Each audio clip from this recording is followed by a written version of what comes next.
The lesson. Oh yeah.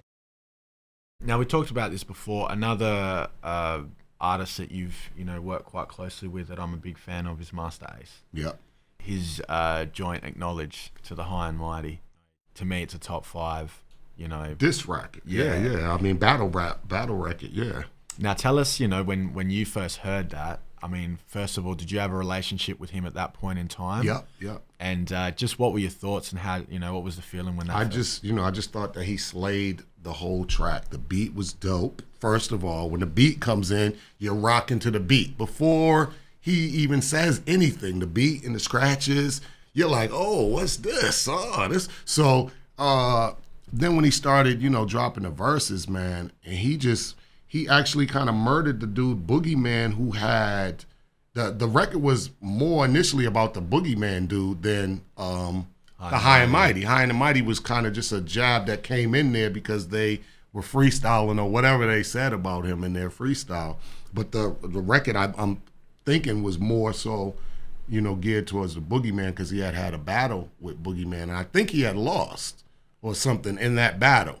And then the Boogeyman was going around, like he murdered Ace, and then Ace came back with this Acknowledge, and you never heard of Boogeyman again.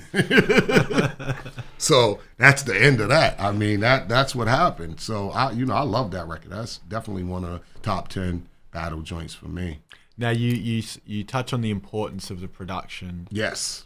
Behind a battle track. Yeah, I think that's imperative. If you don't have a dope beat that you're rapping over, I don't really care what you're saying. I can't get past a whack beat to really listen to the lyrics. Some lyricists just think that they're so ill that they could just spit on a hi-hat and, people will be happy with that. You know what I'm saying? So production to me is key. It's a whole full package. If you're going to make a diss record, make it a full record. That's what it is. You know what I mean? Don't come with some half crappy beat or rapping over somebody else's beat. That's even the worst. If you're doing that, shoot yourself. You know what I'm saying? Just don't even battle. Stop it. Because, if you can't be original enough to, rhyme over something original, what's the purpose to me? You know what I'm saying? So everything is a full package.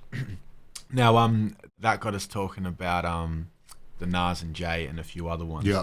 Now, one thing that I forgot, me and Apollo Brown were talking about this, and I'm pretty sure he said something about the production for Ether was not something that he was really, as a producer, feeling.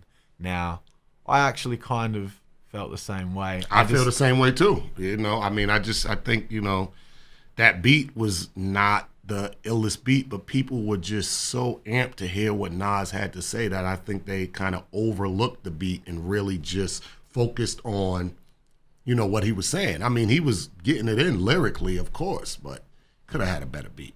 I think Jay-Z's beat, ROC, we running this rap shit, was hands down, murdered that whole Ether track. Just Blaze. I mean, there's really no comparison in the two producers anyways, and that's not a diss to the cat who did Ether or anything, but Just Blaze is Just Blaze. He is who he is.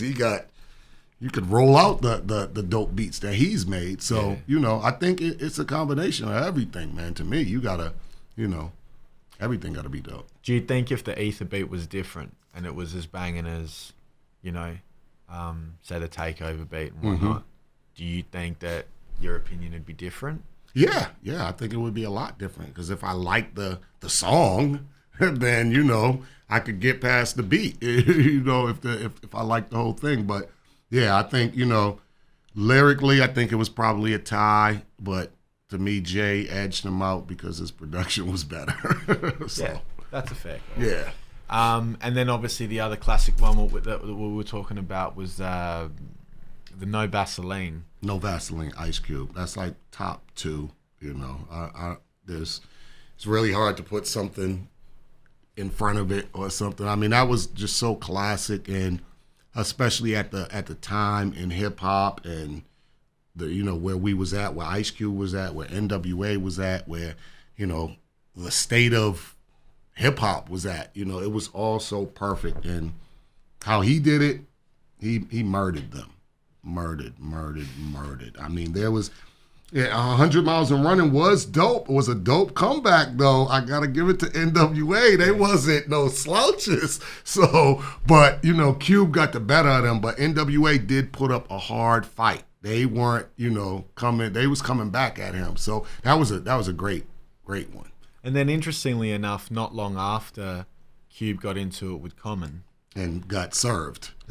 You know what I'm saying? Because Common's beat was way better, wasn't it? I think Pete Rock did the beat or something like that. It was. I'm not too sure. I know the tracks. Or High Tech. It was somebody beat wise that did that Common joint, and he just murdered him. Cube couldn't come back from that. There was, you know, there was no coming back from that. The lesson. 927. Oh yeah.